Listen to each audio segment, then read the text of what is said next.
I mean, I never told or never thought that I know that I will be back at one point. But I didn't say it's definitely, it's never will be. I don't know. I didn't know. Now I can say that it's sure I'm not going back to Israel. I hope to go back to Free Palestine there, but to Israel for sure I don't go back. And I can tell you also, it's quite a thing to see the process also in me. I'm getting farther and farther from this place, even emotionally. In fact, I feel I don't want to go there. I don't want to visit there even.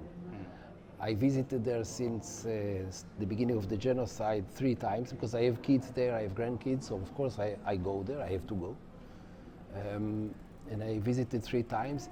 Each time it was harder than the previous time because I know already what is it there, how is it now with the situation, with the atmosphere. And it's so toxic, became this place, this society, that I really don't want to go. And when I start to plan my going there, I start to feel physically, it's very bad, doing very bad to me. So, of course, I'm glad to go to see my loved ones, of course. This doesn't change at all, but the place, I feel I don't want to go there. It's really a place that, wow, in so many levels,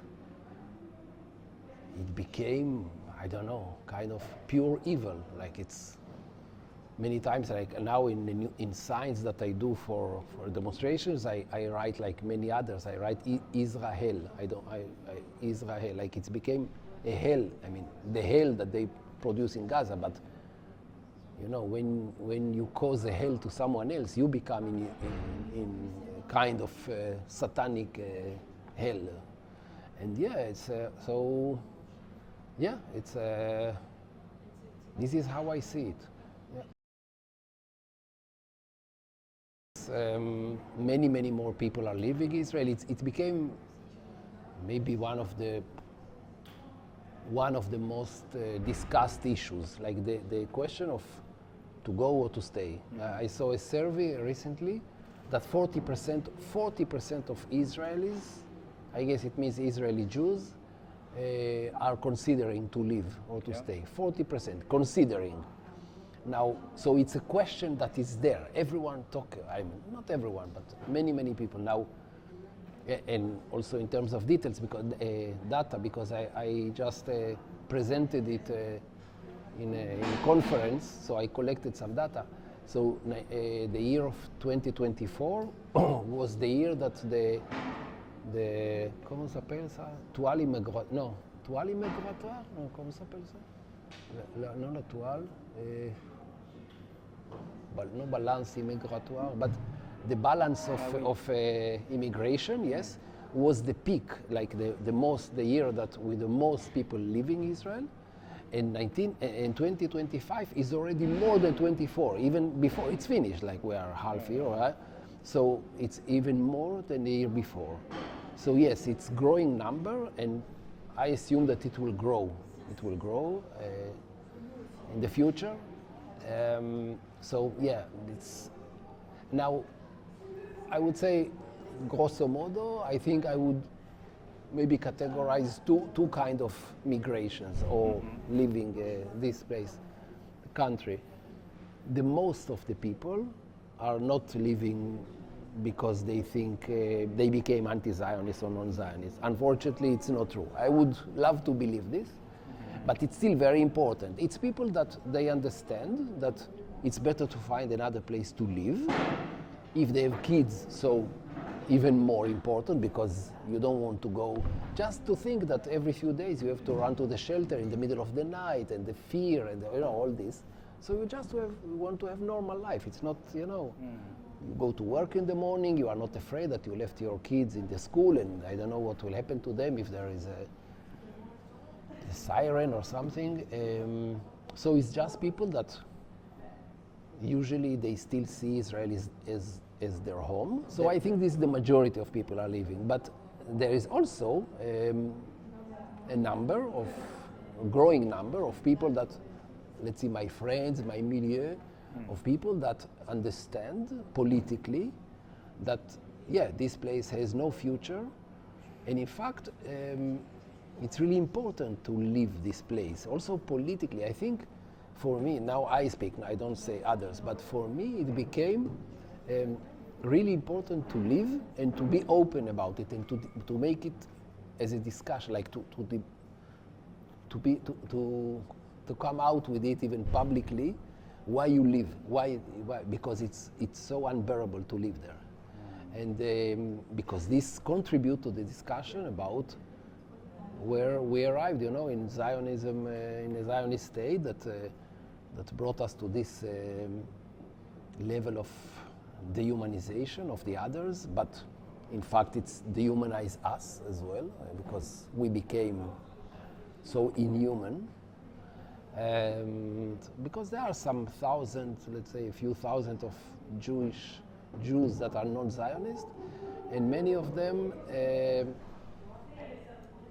they completely agree that it's better to go, and those who stay, it's because of practical issues. You know, they have all kind of reasons why they cannot go. You know, maybe they have older parents or kids that you know, parents separate. I have friends, parents separated. Okay, how you will go when your kids is there, when their mother is there, or the opposite? It's difficult. So yeah, there is a very big number of Israelis that are living, and I really hope that my family as well will live. Yes. Yeah. Yeah.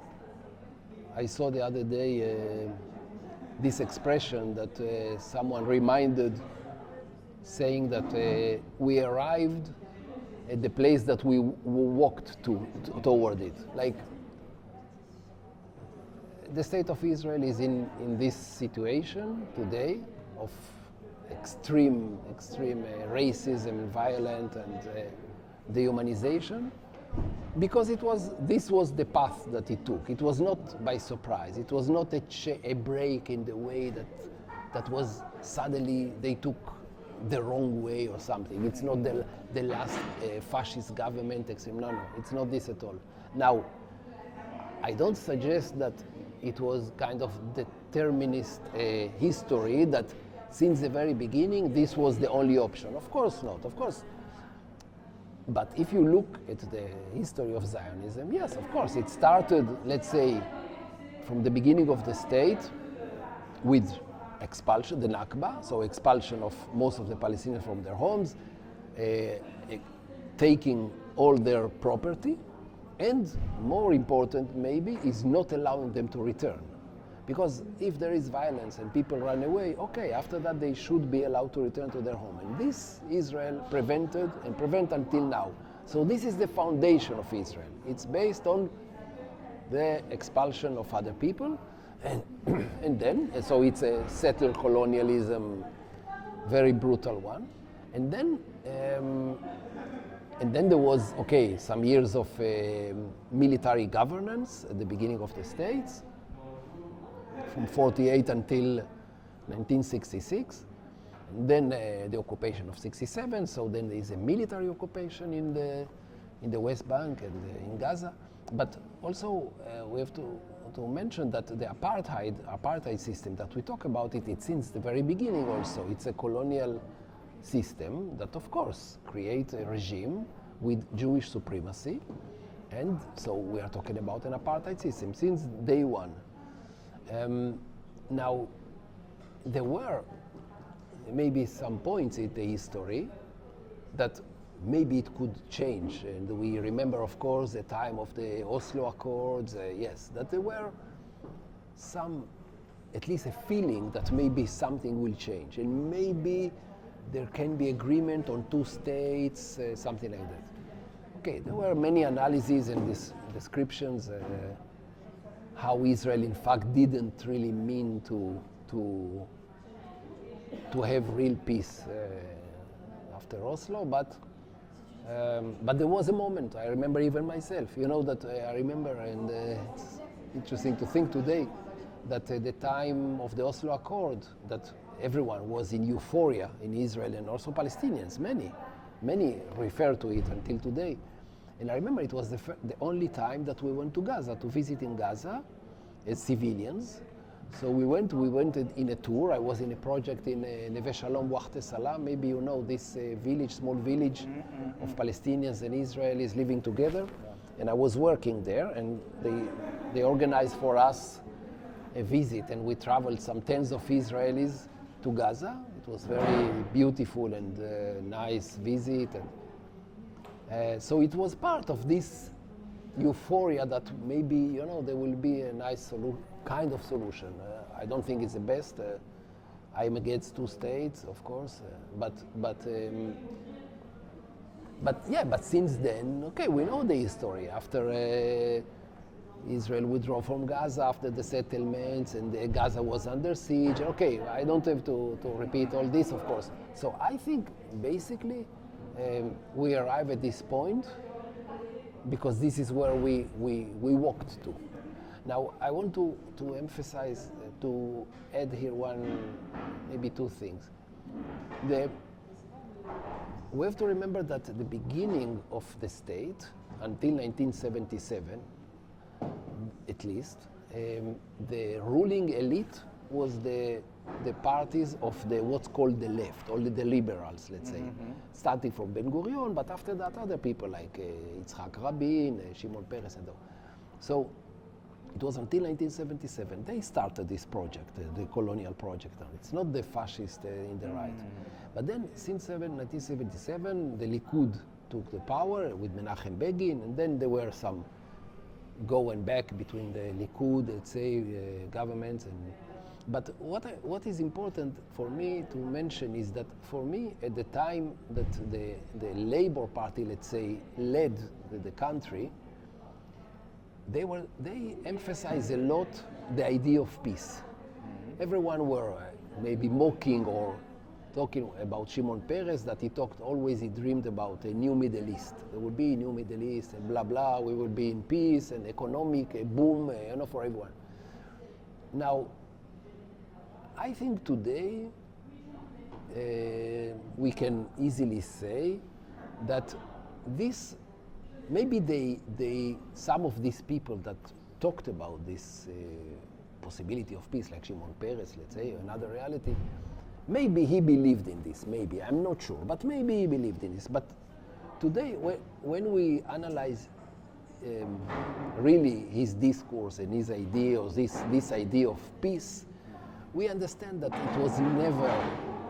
there was never really basis for real agreement with the Palestinians. They never really met the Palestinian needs or rights, or for equality, or so.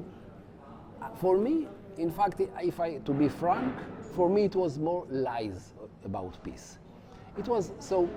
The left, in fact, but it was very important because this what maintained this country in more or less stable situation, mainly internationally.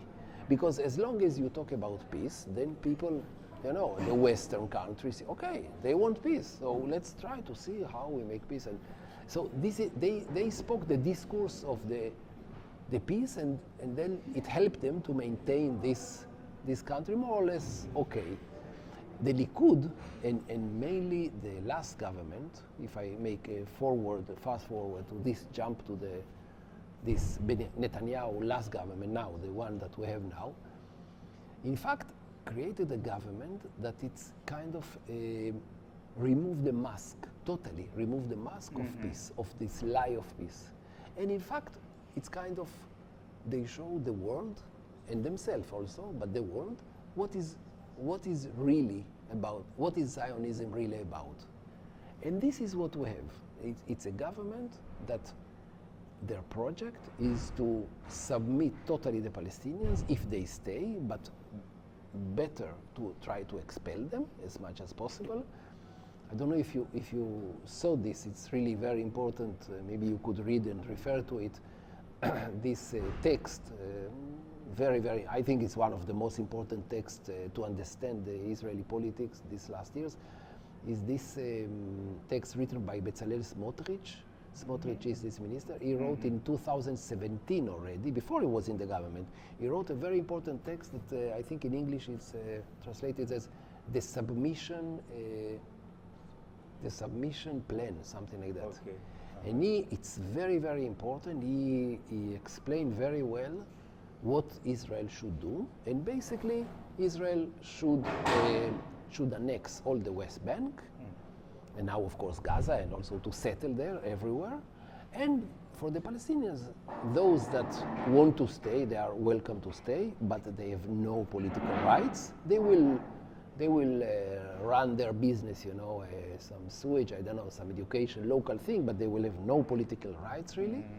And the ones who will object this, they will get huge, violent against them. So maybe what we see, the genocide, is more or less. So this is really the idea, I think, behind the program of this government. But basically, I think it's only the fall of the mask, and it's not that they brought something completely new. It's just, it was there all the time. Now we see the real nature of Zionism. And I want to add another point here. For me, one of the most important processes that brought to this point is, in fact, the settler movement in the West Bank. That these people, like you see today, so important ministers like Ben Gvir and Smotrich, and which they are really central in this government, in the politics of Israel, they grew up in these places, in the settlements, and they grew up in the most extreme and violent settlements, and whenever there were years before, there were talks about peace or something like that, they always say, okay, what peace? Like, they live there, they see the apartheid every day, they feel that they are part of the master of the land, and what are talking about peace? So in fact, the moment that they took over, these people that now they are so important in the government, they can be free to express or to materialize their own education and their own reality, where they grew up. So I think what we have today, it's also a result of this process of having so many extreme settlers, very, very violent, as we see in the West Bank today, and that they are part of the government today. So this is also part of why Israel arrived in this point. Yeah. Oui et non, je peux dire. Oui. Non, mais c'est ça qui est intéressant. C'est Yeah. pas si clair. No, I would say this. Another book that I really recommend you to read, another book, it's in English, I know it is English. It's one historian called Dmitry Shumsky. Okay. Dmitry Shumsky. He is an Israeli professor. He's not, I think he's a Zionist or something. He's not, but he's a good historian. This is good. And he wrote very recently a book. I think in English it was published 2 or 3 years ago, and in Hebrew 1 year or 2. Yeah. First in English, and he wrote a book that shows that proves that all the Zionist leaders before the state, all the Zionist leaders, he read very carefully the book. It goes very carefully to the writing of Herzl, Jabotinsky, Echad Ha'am, Pinsker, je pense, and Ben Gurion. And he shows that all of them, when they talked about a Jewish state, because Herzl, for example, he wrote a book, A Jewish State. It's Alt Neuland. It's the most important, one of the most important books written of Zionism. The kind of the vision of a Jewish state there in Palestine. he shows that in fact when they talked about the idea of emancipation or auto-emancipation, like Pinsker term for the Jews in Palestine or a state in Palestine, they always talked in terms of sub-state. What it means, a state that is submitted to the empire that was there at the time. So before the British, it was the Ottoman Empire. So they thought, okay, we will have kind of autonomy in Palestine, but not a state only for us. And it shows it's amazing. Like when I read this, okay, it was a shock. It's really a shock. It goes really to the, text that I studied when I was in school. But when I studied, they tell us, yeah, and he writes, auto-emancipation means Jewish state. Okay, no, it's not this. Because all these people grew up in a reality of sub-state. They were in Europe in big empires, and it was this idea that there were big empires and many, many autonomies for people, for nations, for small nations. So, small or big.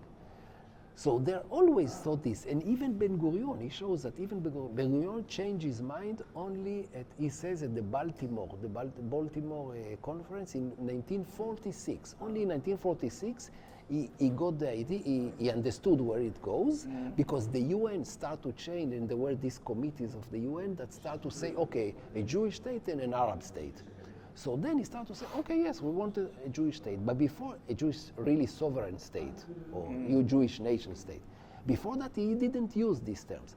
So what I'm saying is that Zionism, I think it was always like many other political movements, they were also very opportunistic. Like they had aspirations, let's say, but they also took what they could.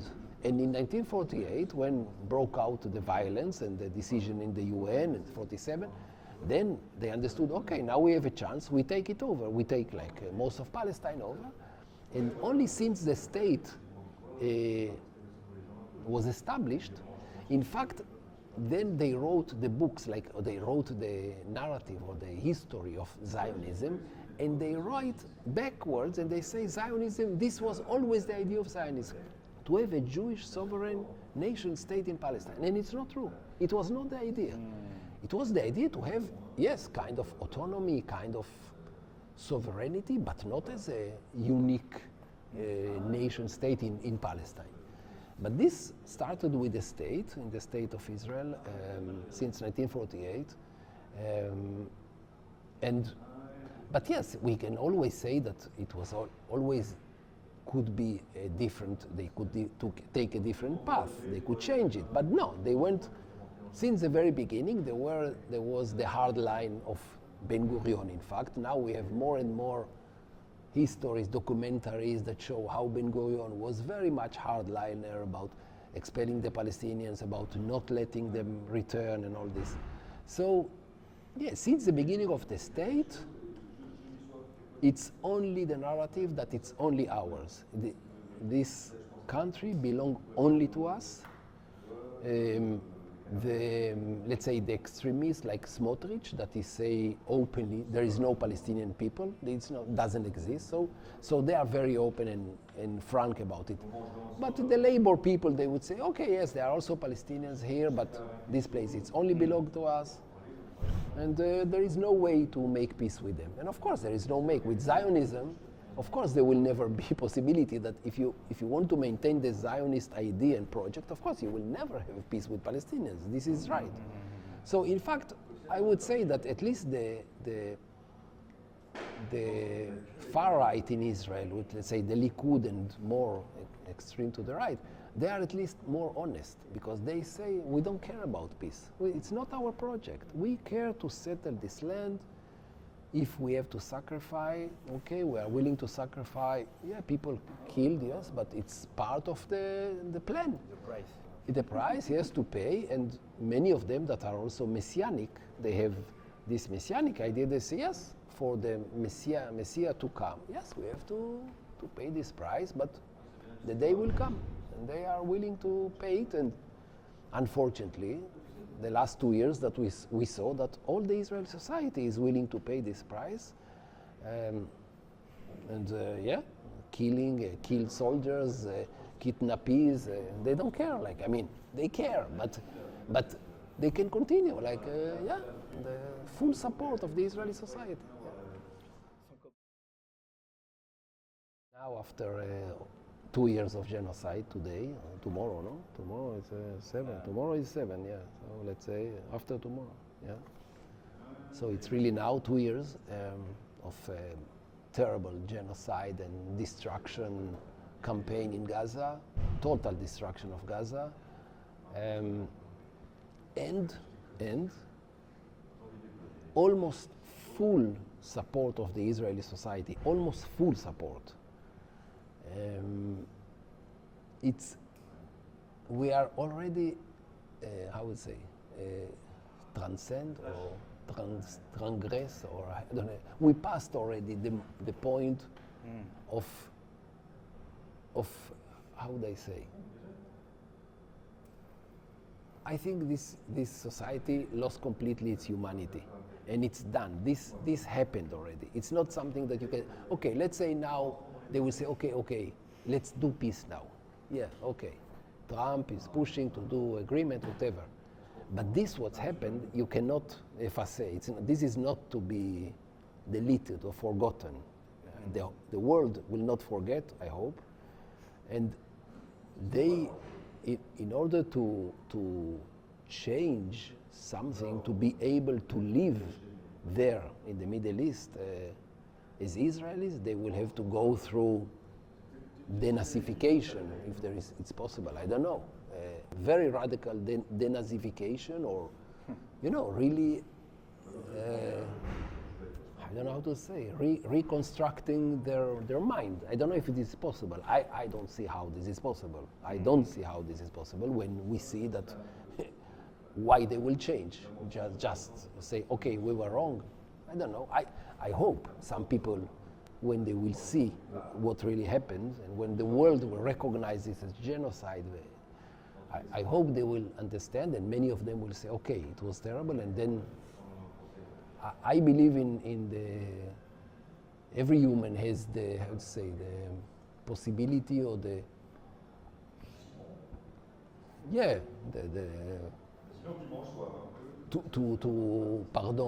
say, okay, or to acknowledge the wrongdoing that he did or the society did.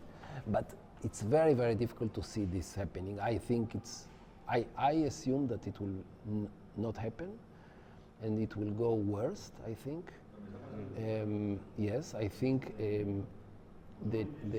what I think might happen once the genocide is over, that there will be a huge momentum to put pressure toward a Jewish state. There will be a huge international pressure toward the solution of two states, because now we had many states recognize Palestine as a state, so I think they will continue in this direction. It's also in the plan now that they are trying to agree with Trump that they are thinking, to have a future with coexistence or whatever. So it's clear that we are talking about the two states. We're not talking about something, it's not one state. I personally don't think it's a good project, because this will maintain Zionism, at least in the state of Israel. But beyond that, it doesn't matter what I think or not, I don't see that in Israel there are people that can even think of this solution as something that, could work with the Palestinians. Not at all. I don't see this happening at all. It means, of course, that if we talk about two states, so it means at least to evacuate all the settlements, or at least, I don't know, 90%, I don't know, most of the settlements, okay. It is unimaginable. And what I think will probably happen, I believe that the international pressure will grow against Israel. Israel will be isolated. Maybe it will take time, but Israel will become isolated, maybe more or less as South Africa was. So political, economical isolation and pressure. But then we have to remember that Israel is very powerful militarily. They have a nuclear weapon, so you never know what they might do in a situation that they are pushed to the wall, with a nuclear weapon, you never know. Also, I think we know that there are maybe hundreds of thousands of Israelis that are holding weapons, that they have weapons at home, and now this government with Ben Gvir, I don't know if you saw this, I don't know if internationally it was diffused a lot, but what Ben Gvir did, something very, very important, that he distributed a personal weapon to many, many people in Israeli Jews, many, even illegally, like thousands, many thousands. So now many settlers, but not only settlers, has personal weapon. So in any case of, let's say, attempt to evacuate also something, this will be, it will be very, very difficult. So I don't know. I think there is no future for this place. I believe that at one point there will be kind of critical mass of people that will leave the country, people of I would say, the economic elite of the country that will simply say, okay, there is no future, we leave. And once, you don't need so many people to leave. If I don't know, a few thousands of strong economical powers, people, actors, I don't know, that leave this place, especially from the high-tech sector, Israel it will be very difficult to continue in that level of life, and so many people will want to leave, and I guess inside it will become kind of dictatorship, as even Netanyahu mentioned it, like a Sparta, kind of Sparta. Spartanic situation. He said it. It was surprising that he talked suddenly. So and he said we are isolated, we'll be autarkic, marché. So and then in this situation, I think so many people will want to leave that. I think it will go to its end. I don't see how this state would be able to stay, like to remain as a state, as a regime. As Israelis is something else.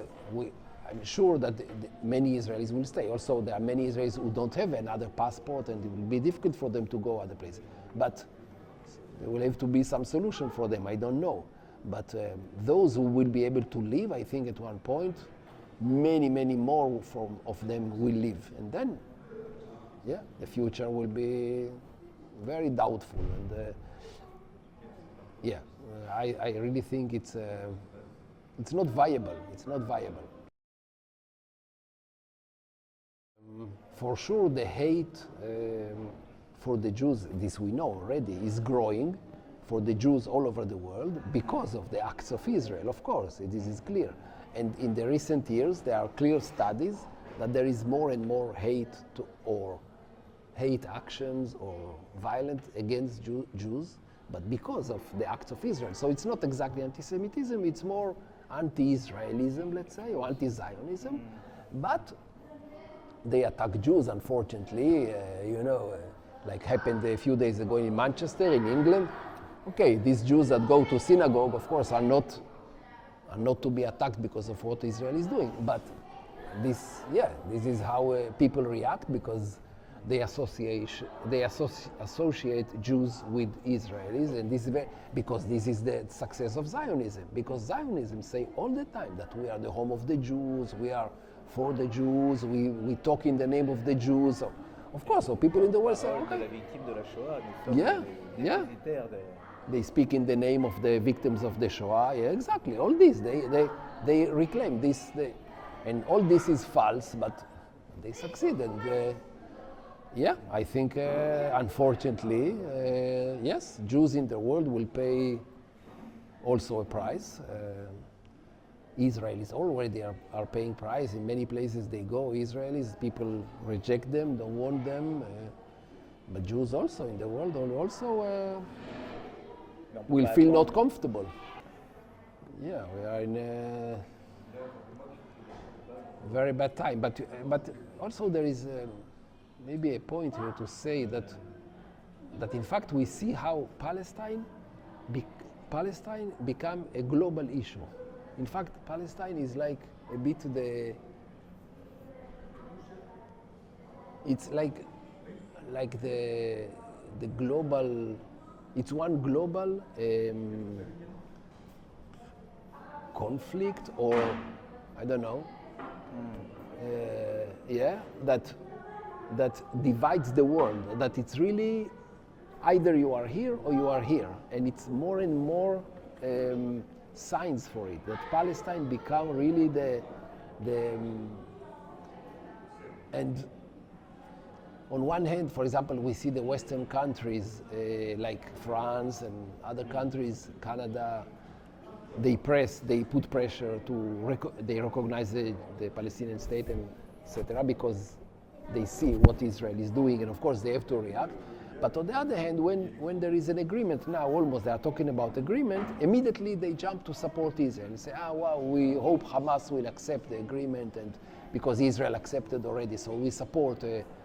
So still the Western countries are very much want to support Israel and to see how Israel come back to normality or something like that.